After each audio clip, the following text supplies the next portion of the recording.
Welcome into another edition of Gamecock Central Radio. I am Wes Mitchell alongside Chris Clark talking about, of course, South Carolina Clemson week as the Gamecocks get ready for the final game of the season at Williams-Brice Stadium. Noon kickoff against the Tigers. South Carolina heavy underdogs, as you would expect.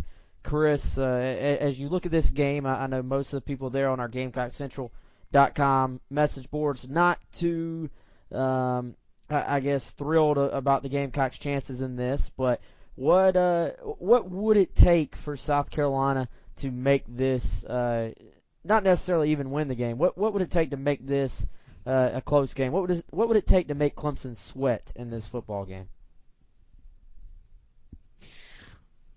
I think the short answer is that Clemson, I think, will have to have an off day, and South Carolina will have to have its best game of the season. I think that's the short answer.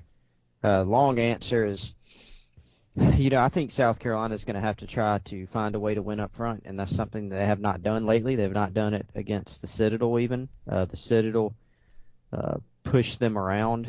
Really, the offensive line pushed around the defensive line, and vice versa for the Citadel. And that's an FCS team that's not nearly as big, strong, fast, or even talented as Clemson is, or South Carolina on paper.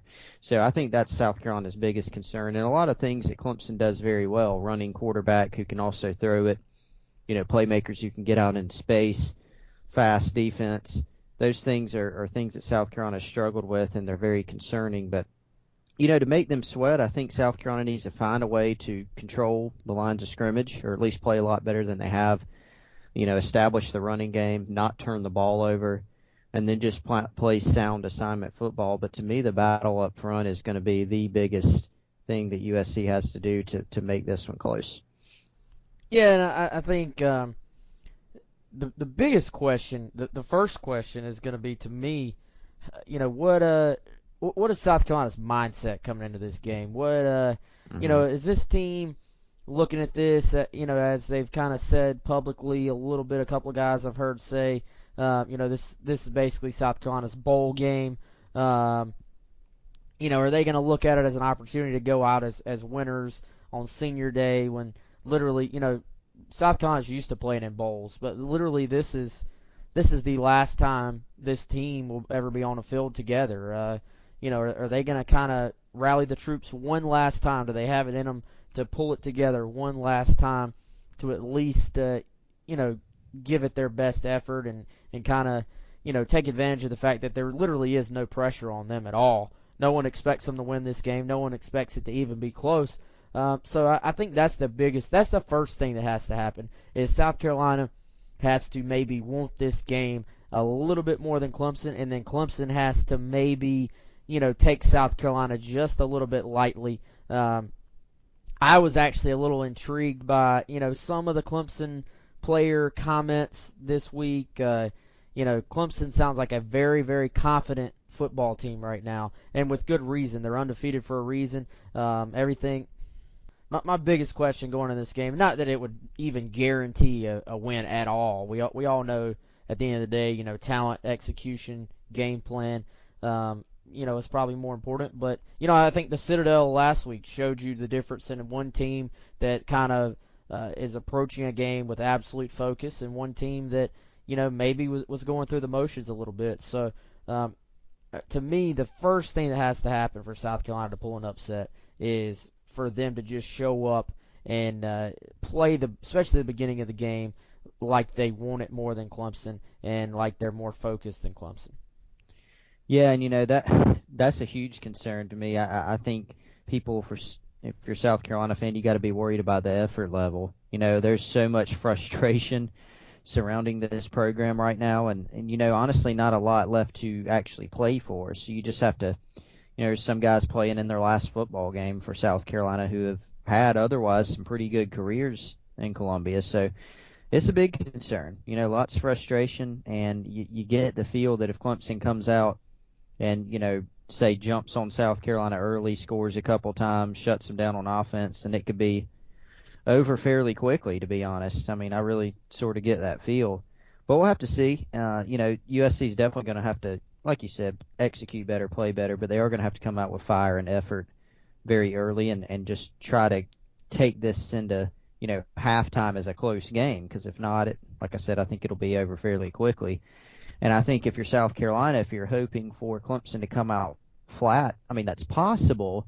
But, and just I talked with Chris Ard about this from Tiger Illustrated. He has a piece with us on Gamecock Central right now where he discusses a lot of the storylines. And he said the way Dabo Swinney prepares, it doesn't guarantee a letdown, but it really, they prepare the same way every game, whether they're playing, Notre Dame or Syracuse or Appalachian State or whoever it may be. And so you would think they're going to take that same approach from South Carolina. Now, will some players in the back of their minds, will it have an effect? I guess it's possible. But I think Clemson realizes what's at stake here, too, because they've got to win this game probably to get into the playoff. I mean, they can't have a loss to South Carolina on their resume and still expect to make it, in my opinion. So Yeah, I'd expect them to stay focused. you can ask North Carolina about that. Right.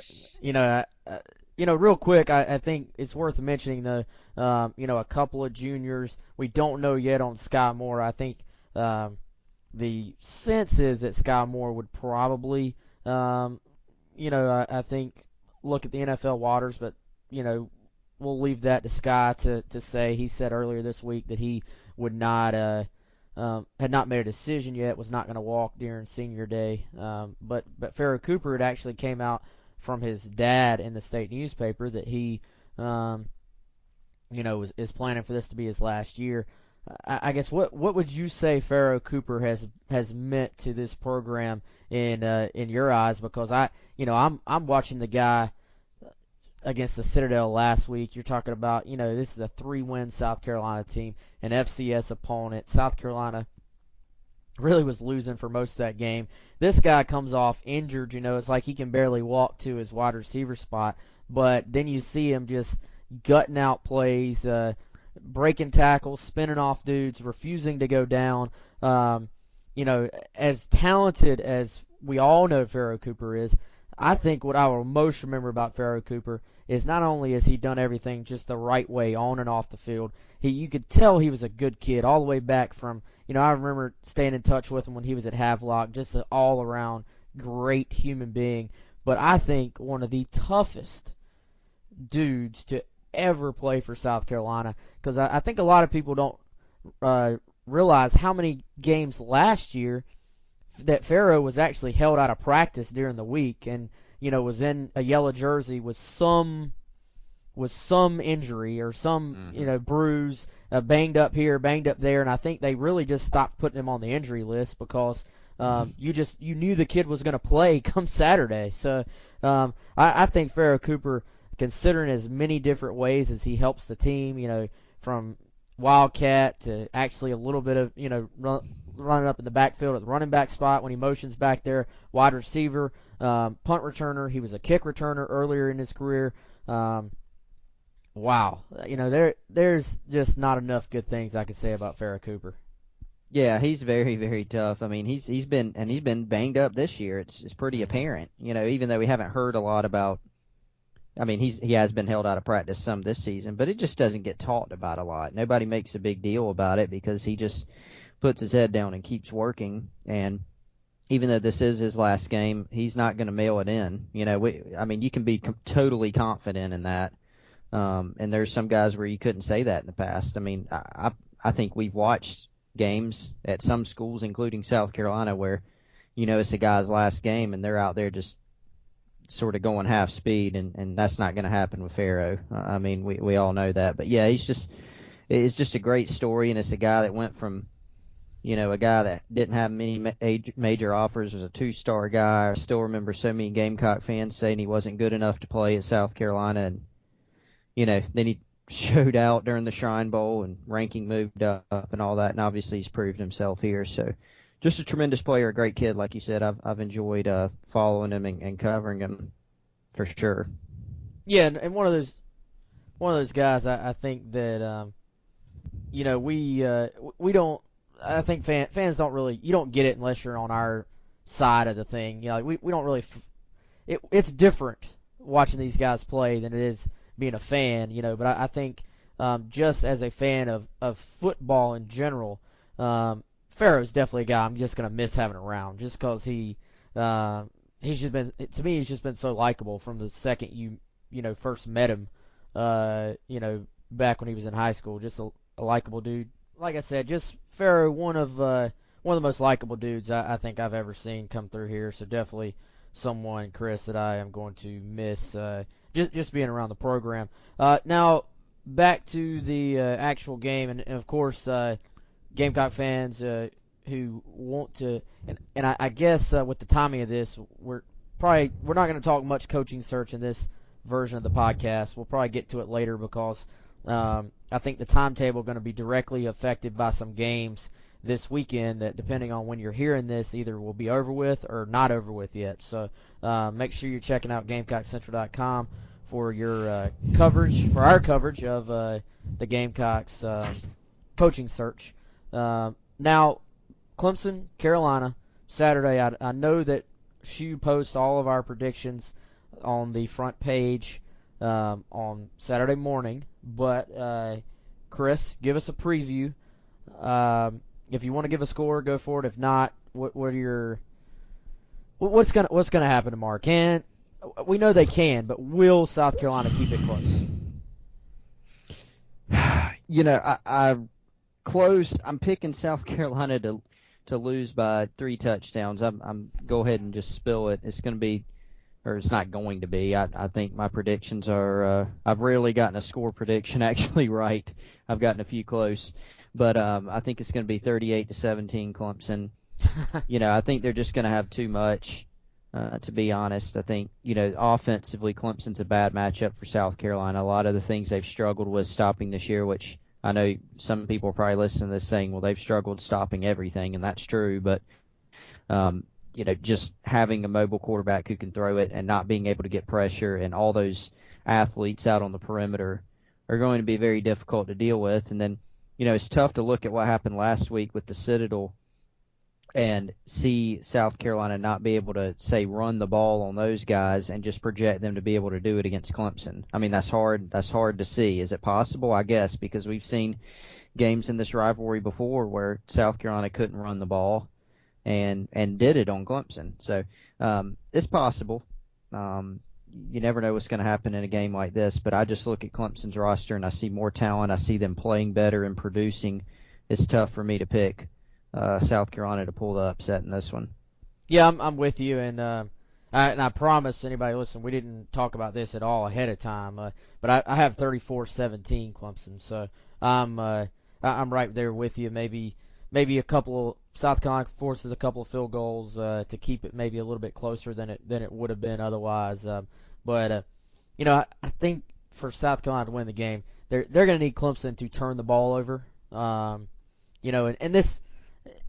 these are all like football cliches. It's not like I'm not telling anybody, I guess, anything they don't know. But Clemson's got to turn the ball over. South Carolina's got to score touchdowns instead of field goals, not turn the ball over. All those things that can lead to upsets. If those things are like even, if the turnovers are even, if the red zone stuff is even, then I don't see any way South Carolina wins. Those type things are the way that games that shouldn't be close become close. And like you said, if it goes into the half, 17-14 or something, then maybe Clemson gets tight. You never know. I think the one weakness Deshaun Watson has is that he has been prone, to put the ball in danger a little bit. Now he does turn right back around and makes a throw that's just not even fair to the defense. So he makes all the throws. I know that's something that gets thrown around a lot, but he really does. I think he makes NFL throws pretty often. So and Clemson just throws so much at a defense that it's just going to be very, very difficult. So there you had it. You said 38-17, right, Chris? Mm-hmm. And Yep. I got 34-17. We'll of course have complete coverage of the South Carolina Clemson game on Gamecock Central. Some recruiting coverage, of course, afterwards, and then what everyone wants to hear about will be the South Carolina coaching search moving forward. So, you got any closing thoughts, Chris? No, I mean, I just think it's going to be very interesting. I think the biggest storyline in this game going in is not even the matchups. I just think it's the effort level. I just think it's what kind of energy South Carolina comes out and plays with.